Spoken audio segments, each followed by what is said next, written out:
चलो बोला.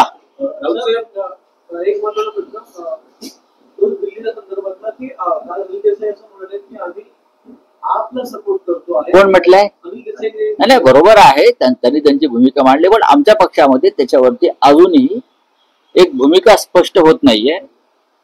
काँग्रेसही आमचाच पक्ष आहे, आम्ही एकत्र आहोत या क्षणी. महाराष्ट्रामध्ये आम्ही महाविकास आघाडीमध्ये आहोत, केंद्रामध्ये आम्ही इंडिया ब्लॉकमध्ये आहोत.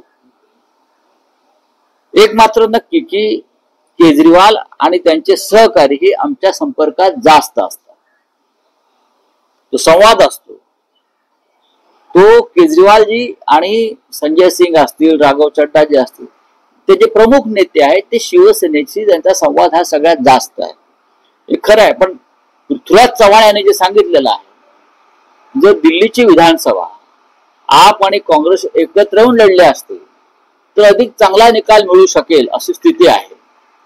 पण दुर्दैवाने महानगरपालिका, नगरपंचायत किंवा दिल्ली सारख्या लहान विधानसभा याच्यामध्ये हे कार्यकर्त्यांच्या दबावामुळे, ईर्षेमुळे या गोष्टी शक्य होत नाहीत. जे दिल्ली विधानसभेच्या बाबतीत घडलंय काँग्रेस आणि आपमध्ये, ते उद्या कदाचित मुंबई महानगरपालिकेच्या बाबतीत सुद्धा होऊ शकते. कारण शेवटी या लहान निवडणुका ज्या असतात विधानसभेच्या खालच्या, तिथे कार्यकर्त्यांचं मनोबल राखण्यासाठी आम्हाला जास्तीत जास्त जागा लढणं हे आवश्यक असतं. नाही, पण राऊतसाहेब, तुम्ही ज्या इंडिया अलायन्सचा उल्लेख करतात त्या बाबतीत तेजस्वी यादव असं म्हणाले आहेत की इंडिया अलायन्स हे इतिहास जमा झालेला आहे. याच्याशी तुम्ही सहमत आहात का? नाही, मी सहमत नाही. इंडिया अलायन्स जेव्हा लोकसभा निवडणूक येईल तेव्हा पुन्हा इंडिया अलायन्स निर्माण होईल. आजही आहे. लोकसभेत, राज्यसभेमध्ये आम्ही इंडिया अलायन्स म्हणूनच काम करत असतो.